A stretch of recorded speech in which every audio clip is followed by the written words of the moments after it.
നമ്മുടെ കാലിലെ മസിലുകൾ രാത്രി ഒരു ഉറക്കത്തിനിടയിൽ കോച്ചി പിടിക്കുന്നു. രാത്രി ഒരു ഉറക്കം എഴുന്നേൽക്കുമ്പോൾ ഭയങ്കര കാലുവേദന, കാല് തടവി തരാൻ പറയുന്നത് കണ്ടിട്ടില്ലേ? കൊച്ചുകുട്ടികളിലും മുതിർന്നവരിലും വളരെ കോമൺ ആയിട്ട് വരുന്ന ഒരു അവസ്ഥയാണിത്.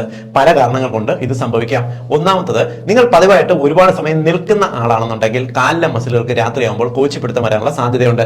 രണ്ടാമത്തെ കാരണം, നിങ്ങൾ വെള്ളം ഒട്ടും കുടിക്കുന്നില്ല, ശരീരത്തിന് വല്ലാത്ത ഡീഹൈഡ്രേഷൻ ഉണ്ട് എന്നുണ്ടെങ്കിൽ കാലിലെ മസിലുകൾ കോച്ചിപ്പിടുത്തം അനുഭവപ്പെട്ടു വരാം.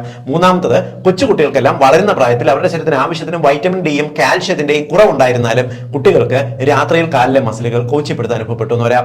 കൂടാതെ നിങ്ങളുടെ ശരീരത്തിന് ബാധിക്കുന്ന എന്തെങ്കിലും ഒരു ഇൻഫെക്ഷൻ ഉണ്ടെന്നുണ്ടെങ്കിൽ, ഉദാഹരണത്തിന് ഇപ്പോൾ രക്തത്തിൽ ASO ടൈറ്റർ പോലുള്ള അവസ്ഥകൾ കൂടുതലാണെങ്കിലും രാത്രി കാലില് വേദനയും കോച്ചിപ്പിടുത്തം അനുഭവപ്പെട്ടു എന്ന് വരാം. പലപ്പോഴും കാലിലുള്ള രക്തക്കൊഴലുകളിൽ ഏതെങ്കിലും തരത്തിലുള്ള ആരോഗ്യ പ്രശ്നമുണ്ട്, ഇപ്പോൾ ക്ലോഡിക്കേഷൻ പോലുള്ള പ്രോബ്ലംസ് ഉണ്ടെന്നുണ്ടെങ്കിലും ഈ പറഞ്ഞ പ്രോബ്ലം അനുഭവപ്പെട്ടു എന്ന് വരാം. കൂടാതെ നിങ്ങൾ കാലുകൾ കൊണ്ട് ഓവർ സ്ട്രെയിൻ ചെയ്യുന്ന ദിവസങ്ങളിലും കാലും മസിലുകൾക്ക് കോച്ചിപ്പിടുത്തം ഉണ്ടായി എന്ന് വരാം. ഏതാണെന്ന് കൃത്യമായിട്ട് അറിയുന്നതിന് നിങ്ങൾ പ്രോബ്ലം ഒന്ന് ആലോചിച്ച് നോക്കുക.